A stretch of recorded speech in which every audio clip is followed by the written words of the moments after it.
Okay, so yesterday I forgot to ask y'all for questions for D, and it is our last morning here with him, so we got to soak up this time with him since y'all just loved him so much.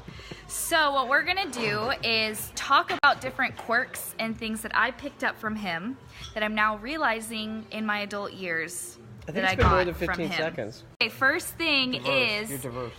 I don't ever use a drive-through. Ever. I always will go Bank? in. Do you go to bank drive-through? Well, who goes to bank anymore, right? I don't know if I go. Yeah, I don't go to the bank. Anyways, D. At a explain. fast food place, though, right?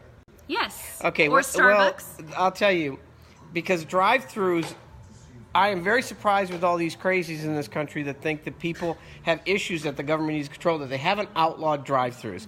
Because drive-throughs are the cause of fatness in this country because they are the height of laziness. How lazy you gotta be that you can't park your car and walk inside?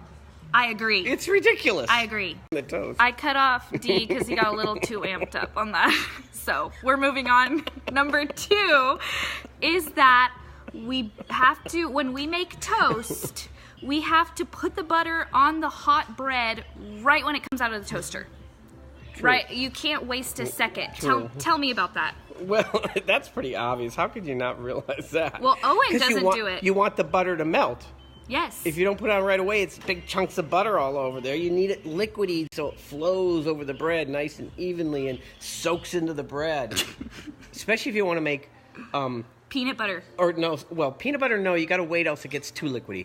If you want to make like cinnamon and sugar, what is it called? Cinnamon toast. You have cinnamon and sugar. You need the butter evenly liquidy in there, and then you spread the cinnamon sugar on it, and it soaks it. This is where I get my kitchen skills. Okay, number 3 is that I take into consideration how crowded a restaurant is going to be, and will avoid certain restaurants at certain times if I believe they're going to be crowded.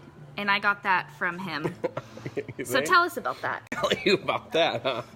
This is, again, it's just very practical. I mean, our time is very, very valuable. Yes. Very valuable. Who wants to stand in line and wait 30, 40 minutes at a restaurant to just get food when then it takes you 10 minutes to eat the food?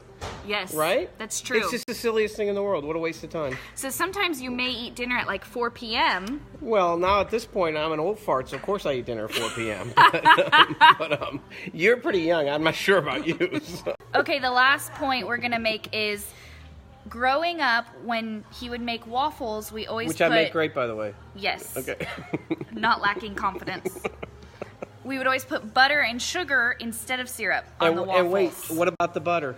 Had to put it on right away. Right away, so it melts into all the little holes in the waffle, right? Right?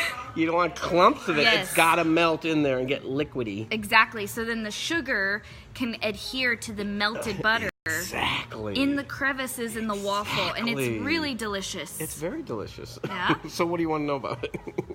I hate to say this. I hate to say this, but I actually inherited that from my mother. Wow. One of the few things, thank goodness, Passed I inherited down. from my mother. Passed down from Grandma Phillips. Yep, directly to you. Wow.